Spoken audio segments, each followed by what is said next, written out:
खमा गनीसा, वेलकम और welcome back to my channel. कैसे हैं आप सब लोग? आई होप आप सब लोग अच्छे होंगे। मैं भी एकदम बढ़िया हूँ। मेरे एक और नए ब्लॉग में आप सबका स्वागत है। और आज कोई वीडियो मतलब कोई देखे कोई व्लॉग नहीं है, आई नो। और किसी को इंटरेस्ट हो तो आगे सुनिएगा। छोटा सा एक इन्फॉर्मेशन भी है, थोड़ा सा ऐसे कि गाइडलाइन भी है कि ऐसे नहीं करें। अगर आप जाते हैं तो कहीं भी जाते हैं तो चले, महाकुंभ की ही बात नहीं है, कहीं भी अगर जाते हैं तो मतलब मैं ना बहुत दिनों से, मतलब जब से मैं कुंभ स्नान करके आई थी, उसके बाद से एक वीडियो है जो बार बार वायरल हो जा रहा है। तो मतलब मैं उसको देख रही हूँ, स्क्रॉल कर रही हूँ, फिर बार बार वही सब चीज़ें आ रही है। तो मुझे लगा कि मैं, और मुझसे बहुत सारे लोगों ने पूछा भी, मतलब कि जीजा आपका इसके ऊपर क्या ओपिनियन है, ये वीडियो सही था कि नहीं था। तो देखिए, मेरा शायद ओपिनियन किसी के लिए मैटर ज़्यादा नहीं करता होगा, लेकिन जो 40,000 लोग हैं उनमें से अगर 4,000 लोग भी देखते हैं और उसके बाद में 40 लोगों को भी ऐसे थोड़ा सा अफेक्ट होता है, या 4 लोग ही सिर्फ इंस्पायर होते हैं, तो वो मेरे लिए सिर्फ इतनी सी बात है। क्योंकि 40,000 में से 4 लोग अगर थोड़ा सा इस बात को समझते हैं या फिर एग्री करते हैं, तो मेरे लिए तो वही सब चीज़ ज़्यादा ज़रूरी है। तो एक ये वीडियो है, देखें, आपको ये स्क्रीन पे मैं दिखा दे रही हूँ। मैंने सिर्फ यहाँ कहीं से डाउनलोड करके यहाँ पर लगाया है, तो मैं आपको दिखा रही हूँ, है ना। एक ये वीडियो है, आप एक बार इसको देख लीजिए, फिर हम उसके ऊपर बात करेंगे। जमा कराओ ये।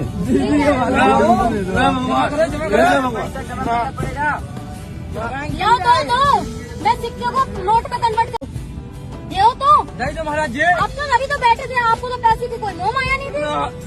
अब आपको मोह माया आ गई, जल्दी आप तो वहाँ से उठ के।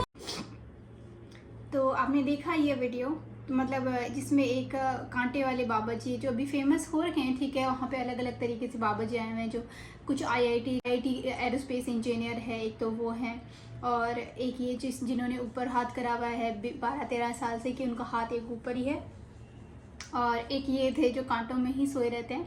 तो इनका एक वीडियो वायरल हुआ जिसमें एक लड़की उनको बार बार फोर्स करी जा रही है कि नहीं, आप उठें, आपको पैसों का मोह माया नहीं है, और आप कांटों में आप ये सोच के बताएं कि उसकी गरीबी, उनकी जो गरीबी है उनको वहाँ पे फोर्स करिए। वरना आपके, अगर उस लड़की के खुद के फादर होते, बाय एनी चांस अगर वो ऐसे गरीब होते, तो अगर वो ऐसा कमा के अपने बच्चों को पेट पालते होते, तो क्या वो आके यही करती?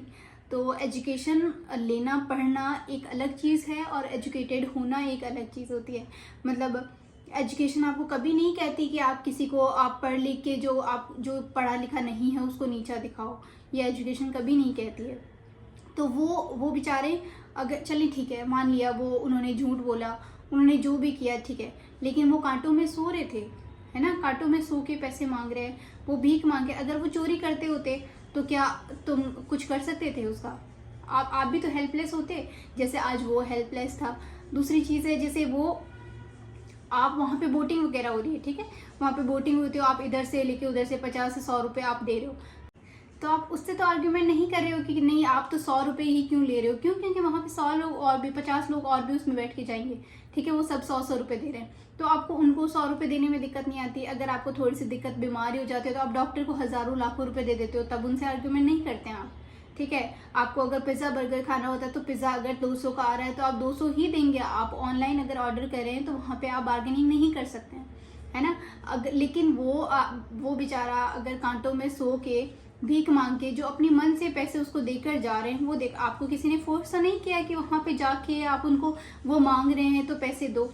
वो मांगते हैं, उनकी आदत है या उनका काम है, वो अपना सुबह से शाम की रोटी का वहीं से पैसा निकालते हैं कि हम शाम को क्या खाएंगे। अगर आपको भगवान ने 2 रोटी का खाना दिया, इसका मतलब ये नहीं है कि हर किसी को दिया है, सबको नहीं मिलता होता, सबके नसीब में नहीं है रोटी दोनों टाइम की। अगर वो बेचारा कांटों में लेटता है, ठीक है, उसको 1-1 रुपया घर के लोग देते हैं, 1 रुपया, 2 रुपया, 10 रुपया, 100 रुपया। आप मान लीजिए अगर वो एक दिन में 2000 भी कमा रहा है, 45 दिन का महाकुंभ था, वो लाख रुपए कमा के चला जाता, आपको लगता है लाख रुपए में उसका पूरी लाइफ निकल जाती? जो सरकारी नौकरी करता है ना, उसकी सैलरी होती है 50 से 60 हज़ार रुपये, और उसका महीना निकलना मुश्किल हो जाता है। बहुत बार ऐसा होता है कि जो सरकारी नौकरी में 50-60 हज़ार रुपये महीने कमा रहा है, उसकी रिक्वायरमेंट्स पूरी नहीं हो रही, तो वो बेचारा 50 हज़ार रुपये अपनी पूरी साल तो उसका निकलना ही नहीं था। उसके बच्चे, वो बेचारा ऐसे बोल रहा था कि मेरे बच्चे हैं, आपके जैसे बच्चे उसके भी होंगे, है ना। वो अपने बच्चों को पढ़ाई के लिए पैसे नहीं उठा रहा, वहाँ से भी पढ़ाई के लिए तो नहीं मांग रहा था, वो तो सिर्फ ऐसे कि उनको रोटी खिला सके। तो सबके पास सब कुछ नहीं है।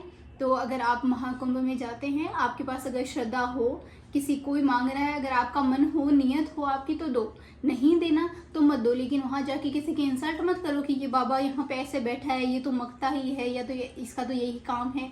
हाँ, उनका यही काम है क्योंकि उनको रोटी नहीं मिली है, उनको भगवान ने आपके जैसा नसीब नहीं दिया है ना। तो इतना सा करें कि अगर महाकुंभ में, या महाकुंभ की छोड़े आप कहीं भी जाते हैं, अगर आपसे कोई कुछ मांगता है, अगर आप दे सकते हैं तो अच्छी बात है, दे दीजिए। आपको नहीं देना तो मना कर दीजिए। लाउड और क्लियर लाइफ में चीज़ होती है कि नो बोलना सीखिए ना, आपको नहीं देना मत दीजिए। अब उस लड़की को कि नहीं तुम छुट्टे दो, मैं बंदे करके देती हूँ, तुम्हारी एजुकेशन कहाँ है भाई? अगर तुम्हारे पापा यहीं पे होते तो क्या तुम यही बोल पाते? पर उसको पढ़ी लिखी तो बोलना ही बेकार है, क्योंकि पढ़ा लिखा इंसान ऐसा नहीं होता। आप कभी भी किसी भी रिच आदमी को, किसी भी एजुकेटेड आदमी को देखो, वो कभी किसी के इंसल्ट नहीं करता, वो बहुत पोलाइट और काम होता है। एजुकेशन इंसान को बहुत ज़्यादा एग्रेसिव नहीं बनाती है। लाइफ में अगर आप पढ़ लिख रहे हैं तो अच्छी चीज़ें सीखिए।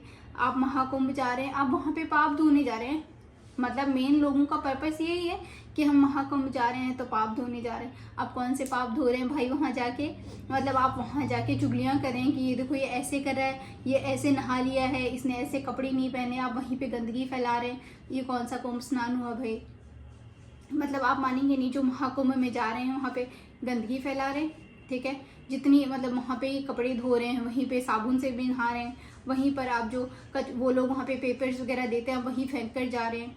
खाना खा रहे हैं तो कचरा वहीं पे फेंके जा रहे हैं, ठीक है। अगर कोई भीख मांग रहा है तो आप उससे भी लड़े जा रहे हैं। अच्छा, वहाँ पे आग लग गई है तो उसके लिए भी आर्ग्यूमेंट हो गया कि नहीं किसी ने ऐसे कर दिया होगा। अरे लाइफ है, ठीक है। आप इतना अगर छोटी सी एक शादी होती है ना, उसमें भी कोई ना कोई नाराज़ हो लेता है तो वहाँ पे भी इशू बन जाता है। तो ये तो 45 करोड़ जनता आ रही है यहाँ, तो शादी में तो 200-500 लोग आ जाते हैं, वहाँ पे भी आर्ग्यूमेंट हो जाती है।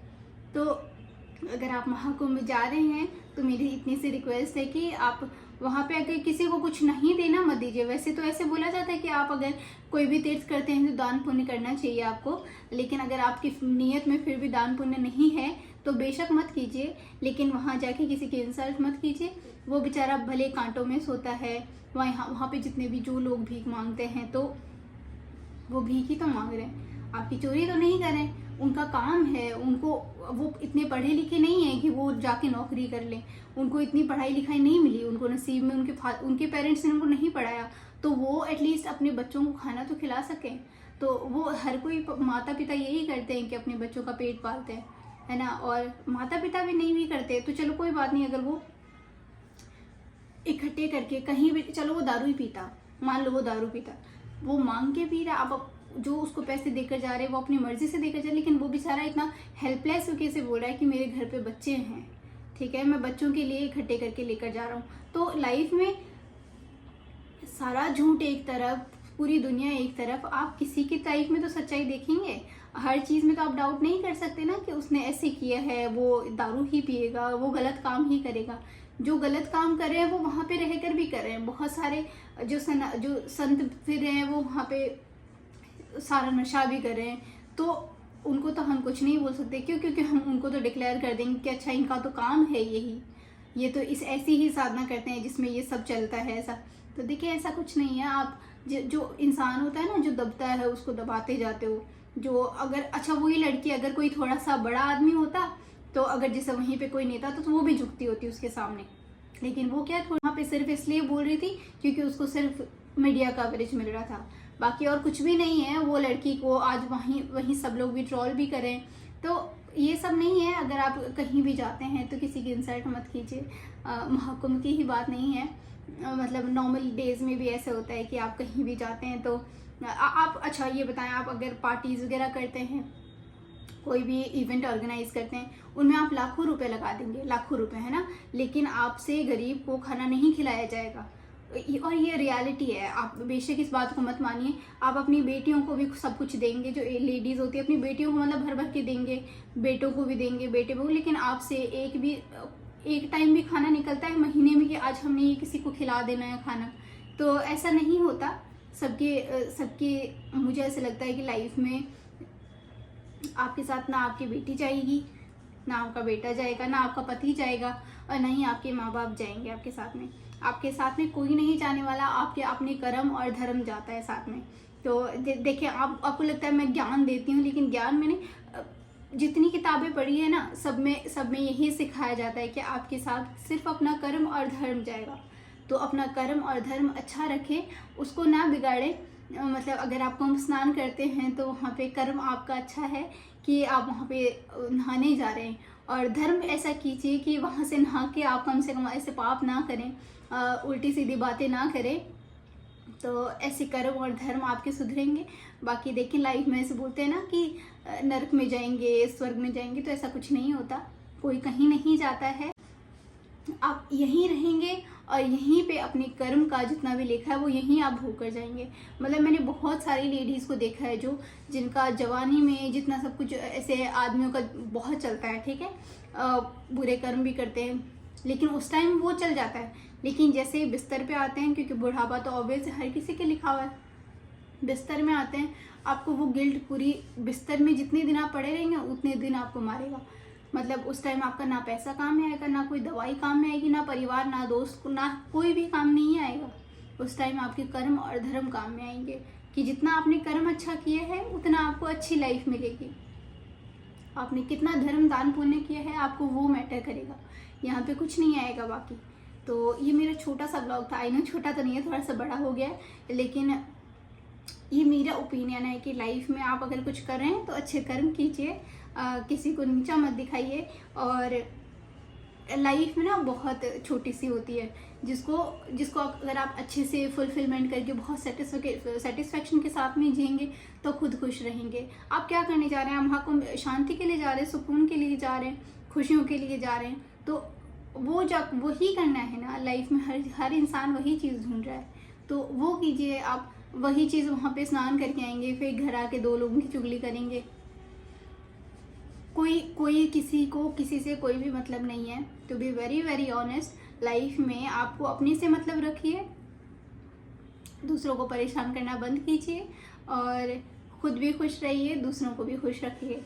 और बस ये छोटा सा मेरा ब्लॉग है, और पसंद आए तो लाइक कर दीजिएगा, नहीं आए तो कोई बात नहीं। आप अपने व्यूज़ पे ओपिनियन भी मुझे दे सकते हैं कि वो आदमी कहाँ तक सही था, वो लड़की कितनी सही थी, आप मुझे बता सकते हैं। और इसमें ऐसे कोई नहीं है कि मैं आपसे आर्ग्यूमेंट करूँगी या फिर कोई नहीं। अच्छा, अगर डिबेट होता है तो बहुत अच्छी बात है कि आप इंटरेक्ट करेंगे, अपने ओपिनियन मुझे देंगे, मैं अपने ओपिनियन यहाँ से दे रही हूँ। तो बाकी थोड़ा सा कोऑपरेट करा करें लाइफ में, क्योंकि आप सबसे ऊपर नहीं है, आपके ऊपर भी कोई है, और दुनिया में नीचे भी बहुत लोग हैं। सबको आप जैसा नसीब नहीं मिला है। लोगों को 2 टाइम की रोटी नहीं मिलती है, तो आपको अगर मिल रही है तो उसके साथ खुश रहिए। ये मेरा छोटा सा व्लॉग है। आई नो मैं बीच में मतलब मैं पढ़ रही थी, लेकिन मेरे बार में दिमाग में सिर्फ वही वीडियो बार स्क्रॉल कर रही थी, तो मुझे लगा कि मैं बोल देती हूँ, सो दैट मुझे ऐसे लगे कि मैं अपनी ओपिनियन रखूँगी तो सामने वाले लोग भी मुझे बताएंगे कि हाँ उसकी कहाँ गलती थी और कहाँ तक सही था। तो ये वीडियो अगर आपको अच्छा लगे तो लाइक कर दीजिएगा, और नहीं लगे तो कोई बात नहीं, आप नेगेटिव कमेंट करने के लिए भी बिल्कुल अलाउड हैं, क्योंकि करते हैं यहाँ पे, तो आप कर सकते हैं, कोई दिक्कत नहीं है। और बाकी खुश रहिए, फिर से मिलेंगे, तब तक ध्यान रखिए, बाय बाय, टेक केयर।